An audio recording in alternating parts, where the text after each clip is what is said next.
सो kaiju number 8 episode 14 में आप सबका स्वागत है। पिछले एपिसोड में हमने देखा था वहाँ पे एक खतरनाक काइजू आके हमला करता है, वो भी अपने बहुत सारे ड्रैगन काइजूस के साथ। अब उसी काइजू के साथ लड़ने के लिए सामने आता है वाइस कैप्टन होसना।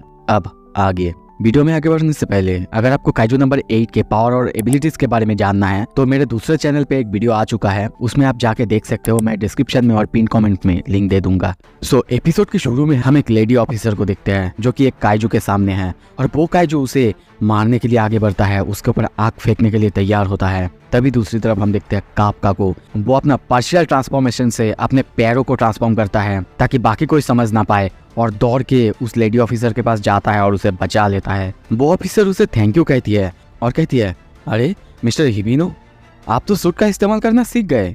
कापका हंसते हुए कहता है, वेल तुमने सही कहा, आखिरकार मैं अब एक जनरल ऑफिसर बन गया हूँ ना, तो करना तो पड़ेगा।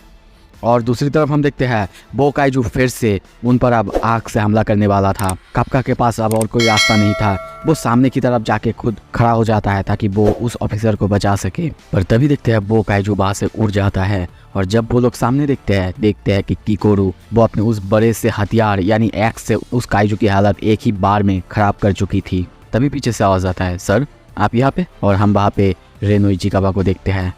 कापका उसे देख के चौंकता है। तभी किकोरू कहती है, रेनो मैं इन सारे काइजूस को संभालता हूँ, तुम जो लोग इंजर्ड है उन्हें संभालो। और तभी कापका के कान में आवाज आता है, हे सर कुछ भी ऐसा रेकलेस या फिर कुछ भी गड़बड़ मत कीजिएगा, क्योंकि अब आप जनरल ऑफिसर हैं और आपको अपने स्क्वाड पर थोड़ा सा विश्वास रखना होगा। कापका कहता है, मैं समझ गया। और तभी देखते हैं अब रेनो भी उस काइजू से लड़ने के लिए आगे की तरफ जाता है और चाहते ही उस काइजू के ऊपर अपने गन से हमला करता है। तभी ओकोनोगी कहती है, एक एक करके सारे प्लाटून जैसे कि नाकानोशिमा, इकारुगा और बाकी सारे जो सीनियर मेंबर्स हैं जिनका कि ऑफ ड्यूटी था वो सब धीरे धीरे आने लगते हैं।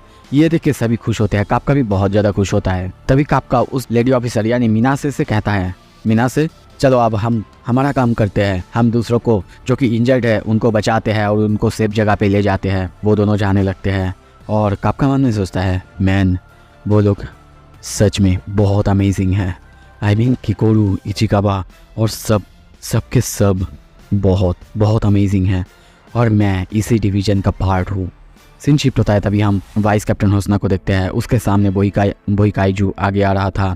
वो कहता है, तुमने गलत जगह चूज की है काइजू, ये है 3rd डिवीजन और हम ये फाइट जीत रहे हैं। वो काइजू कुछ करता उससे पहले ही हम देखते हैं वो जाके उसके छाती पे और उसके हाथ पे स्लैश करता है, जिससे उसका हाथ तो कट जाता है, छाती से बहुत ज्यादा खून निकलने लगता है। वो काइजू सोचता है, क्या उसने फिर से ये किया? जैसे कि पहले मेरे हाथों को काटा था वैसा ही मेरे बॉडी के अंदर हर एक गैप को देख रहा है और बहुत ही बारीकी से उनको काटते हुए जा रहा है। पर तभी देखते हैं वो अपने बॉडी को थोड़ा सा चेंज करने लगता है। वाइस कैप्टन की तरफ देखते हुए कहता है, तुम्हारा ये बार मुझे इम्प्रेस नहीं किया, मैं तुम्हारे इन सारे बार से इजीली डील। पर वो कहता है उससे पहले ही हम देखते हैं वाइस कैप्टन फिर से उसकी बॉडी में जाकर स्लैश करता है, पर इस बार कुछ अलग था। इस बार देखते हैं उसका गर्दन धीरे धीरे काटने लगता है। होसिना अपना sword style slay technique number 2 cross slasher का यूज करता है, जिससे हम देखते हैं उसका सिर्फ बॉडी का एक हिस्सा नहीं, एक साथ उसकी बॉडी के कई हिस्से के टुकड़े टुकड़े हो जाता है। वो काइजू सोचता है, सो अमेजिंग, तो इसका मतलब जो वो अब तक गैप्स को ढूंढ के स्लैश कर रहा था वो सब कुछ एक डिस्ट्रैक्शन था। तभी vice captain number 4 wild slasher का यूज करता है और उसका गर्दन ही काट देता है। पर दूसरी तरफ वो काइजू बस सोच रहा है, बिल्कुल एक फाइट को ऐसे ही तो होना चाहिए। इस तरह के एक ओपोनेंट ही है जो कि मेरे पावर के राइवल हो सकता है, जो कि मेरा राइवल हो सकता है। वो ये सब सोच रहा था और साथ ही में अपने बॉडी को धीरे धीरे ट्रांसफॉर्म कर रहा था।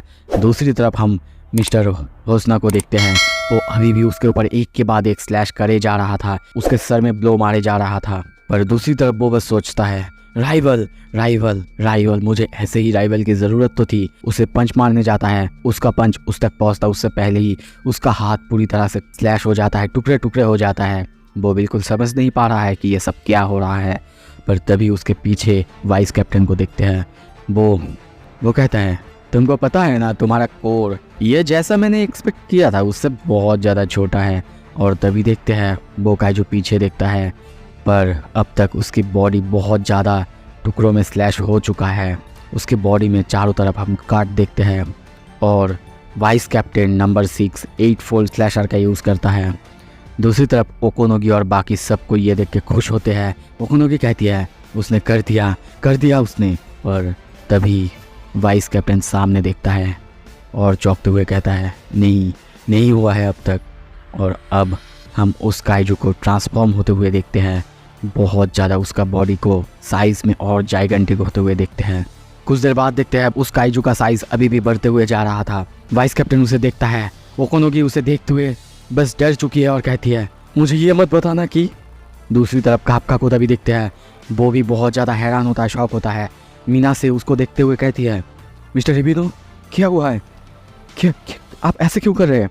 वो सोचता है मेरी डिटेक्शन एबिलिटी एक्टिवेट है पर यह तक कि मैं ट्रांसफॉर्म्ड। वाइस कैप्टन नहीं। दूसरी तरफ हम अब उस काइजू को देखते हैं। उसका साइज़ अब बहुत ज़्यादा बड़ा हो चुका है, यहाँ तक कि बहुत बड़ी बड़ी बिल्डिंगों से भी उसका साइज़ अब बहुत ज़्यादा बढ़ चुका है।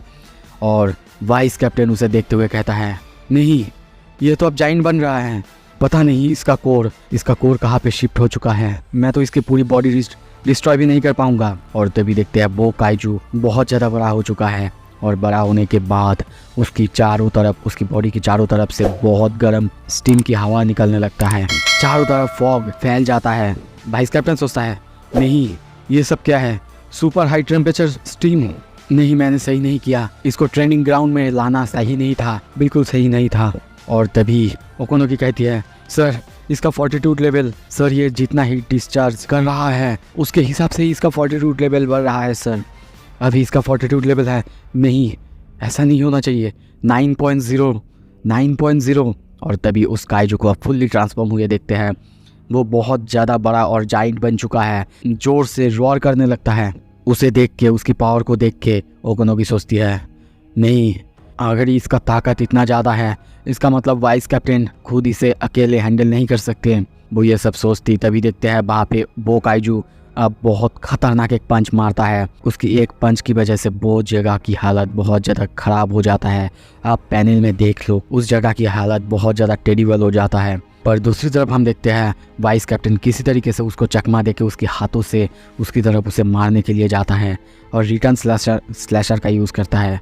पर उससे उस काइजू का कुछ भी नहीं होता। वाइस कैप्टन और कुछ करता पर तभी देखते हैं उनके साथ कुछ अजीब होता है। तभी उनकी नाक मुंह से खून निकलने लगता है और वो वहीं पे बैठ जाते हैं। दोनों ओकोनोगी वाइस कैप्टन दोनों अभी हैरान होते हैं। दोनों जानते हैं कि उनका 10 मिनट अब ख़त्म हो चुका है जिसकी वजह से सूट ओवरहीट हो चुका है। वो दोनों सोचते हैं नहीं अगर ऐसा ही हो रहा है तो अब वो और नहीं चल सकते। अब वाइस कैप्टन के पास सिर्फ 1 मिनट बचा हुआ है। वो नीचे आ जाते हैं और उस काइजू को देखने लगते हैं। तभी वहाँ पे एक उड़ता हुआ ड्रैगन आता है और वो वहीं पे आके खुद को डिस्ट्रैक्ट कर देता है जिससे वहाँ पे बहुत ज़ोरदार एक धमाका होता है। वाइस कैप्टन चौंक जाता है, बाकी सभी ये देख के चौंक जाता है। पर कुछ देर बाद हम देखते हैं वाइस कैप्टन इस धमाके से किसी तरीके से सर्वाइव कर चुके हैं और सोचने लगता है ये थोड़ा सा अजीब है, पता नहीं क्यों, पर एक काइजू जो कि खुद को ही आके सेल्फ डिस्ट्रक्ट कर रहे हैं, ये तो लिविंग मिसाइल जैसा है। और तभी देखते हैं वहाँ पे स्मोक की वजह से वो भागता है, भागते भागते उसके पीछे चला जाता है और नंबर 6 स्लैशर का यूज़ करने के लिए जंप करता है उस काइजू पर उससे पहले ही हम देखते हैं उस काइजू के पीछे की तरफ भी बहुत सारे आंखें खुल जाता है। वो उसे अपने उन्हीं सारे आंखों से देखता है। वाइस कैप्टन अब डर चुका है, समझ जाता है कि क्या होने वाला है। और तभी देखते हैं वो काइजू उसकी तरफ एक खतरनाक पंच मारता है। अब वाइस कैप्टन के पास कोई रास्ता नहीं था क्योंकि उसका पंच पहले ही खतरनाक था। अब तो वो जाइंट बन चुका है जिसका फॉर्टिट्यूड लेवल 9.0 यानी एक डाई काइजू लेवल का है। वो काइजू उसे एक पंच मारता है। उसकी पंच से हम देखते हैं वाइस कैप्टन बहुत दूर जाके गिरते हैं और सिर्फ इतना ही नहीं, उसकी पंच की वेव की वजह से सामने की जगह पूरी तरह से तबाह हो जाता है। ओकोनोगी डर से चिल्लाने लगती है। दूसरी तरफ हम वाइस कैप्टन को देखते हैं, वो बहुत दूर जाके एक दीवार पे टकरा चुका है। उनकी सूट ओवरहीट होने की वजह से मैक्सिमम रिलीज डीएक्टिवेट हो चुका है। ओकोनोगी चिल्ला के कहती है वाइस कैप्टन। उनकी हालत अब बहुत ख़राब हो चुका है, तो क्या होगा आगे? क्या वो काइजू उन्हें मार देगा या फिर कुछ ऐसा रास्ता आ जाएगा या फिर कापका खुद को ट्रांसफॉर्म कर लेगा? ये सब कुछ हम आगे की वीडियोस में जानेंगे, देखते रहिए। और अगर ऐसे ही काइजूस के वीडियो आपको देखना है प्लीज़ मेरे चैनल को सब्सक्राइब कर लो और दूसरे चैनल पे जाके काइजू नंबर 8 की सारी एबिलिटीज़ जान लो। Thank you so much, subscribe कर देना।